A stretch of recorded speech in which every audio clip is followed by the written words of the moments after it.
শুদ্ধ গীতা পুস্তক সাদর অর্পণ পায় তাহার ভার চাপিয়া হয়, তাতে নিশ্চয়ই যশ সৌভাগ্য লাভ পান এবং ভার্যবনে প্রিয় হইয়া পরম সুখ প্রাপ্ত হন।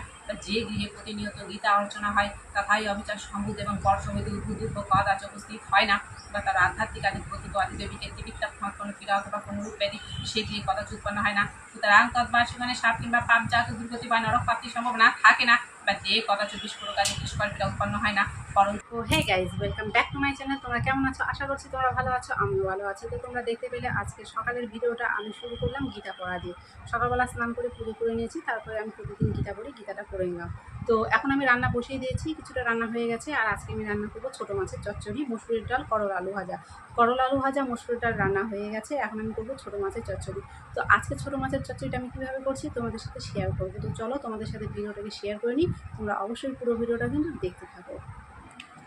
তো দেখো, প্রথমে এখানে কড়াই বসিয়ে কড়াইতে দিয়ে দিলাম তেল, সর্ষের তেল অবশ্যই। তারপরে তেলটাকে গরম করে নেবো।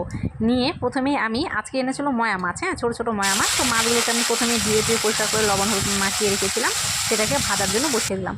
তো মাছটা যতক্ষণ ভাজা হবে ততক্ষণে আমি মশলা করে নেবো। তো আজকে মশলাটা একদমই সাধারণ, এখানে শুধু আমি কয়েক টুকরো রসুন আর কালো জিরে নিয়েছি। আজকের চচ্চড়িটা কিন্তু আমি কালো জিরে দিয়েই করবো।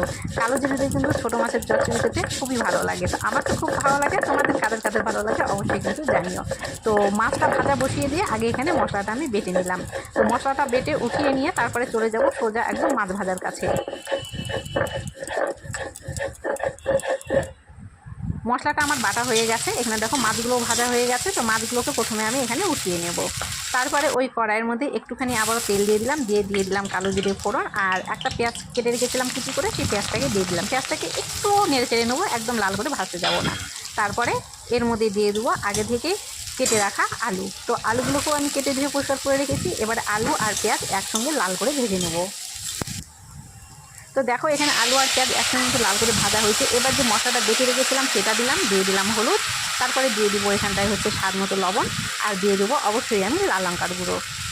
এখন আলুটা মশলার সাথে খুব ভালো করে কিন্তু কষিয়ে নেব। তো দেখো, এখানে আমি কিন্তু খুব ভালো করে টাইম নিয়ে কষিয়ে নিয়েছি। এখন এর মধ্যে দিয়ে দেবো জলটা দিয়ে দিলাম। জলটা দিয়ে তারপরে সবগুলো এর সঙ্গে খুব ভালো করে মিশিয়ে নিয়ে এর উপর দিয়ে যে ভাজা মাছগুলো ছিল সেগুলো আমি দিয়ে দিলাম।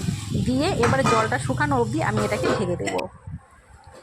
তারপরে দেখো, কিছুক্ষণ পরে এখানে চলে এলাম। জলটা কিন্তু প্রায় শুকিয়ে গেছে, বেশিরভাগটাই হালকা আছে। তো এখন নেড়ে চেড়ে নেবো, নিয়ে যে হালকা জলটুকু আছে এটুকুই নাড়তে চাড়তে কিন্তু দেখবে জলটা শুকিয়ে গেছে। তো দেখো, এখানে জলটা কিন্তু শুকিয়ে গেছে, আলু টালু কিন্তু সব সেদ্ধ হয়ে গেছে। তো এইভাবে কালো জিরে দিয়ে ছোটো মাছের চচ্চড়ি খেতে তোমরা কে কে ভালোবাসো অবশ্যই কিন্তু কমেন্ট করে আমাকে জানিও। আমি তো খুবই ভালোবাসি এইভাবে চচ্চড়ি খেতে। আর দেখো, একটু গরম ছিল, হাতে ছ্যাঁকা লেগে গেছে থালাটা ধরতে নিয়ে।